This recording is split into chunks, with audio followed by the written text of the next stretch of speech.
But before I start all that exciting number crunching, I'm just going to mention, because this came up with another client who's not a CFA student, but came to the Torrance Unified class probably 4 times, bought some property now.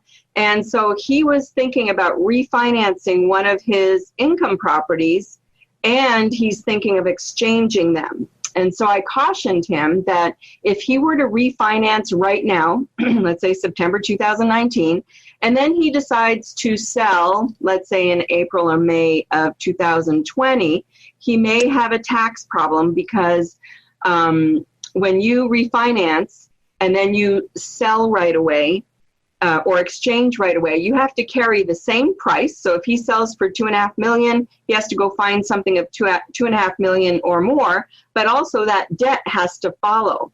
If he takes on less debt because he has so much equity, if he takes on less debt than the old property, he's going to owe income tax on that cash out. So you have to be very careful. Most CPAs say that if you're going to do a cash out refinance and use the cash for anything other than investing, then you want to wait like at least 18 months before you do an exchange, because otherwise they're going to call it boot and they're going to charge you capital gains on the cash out refi portion.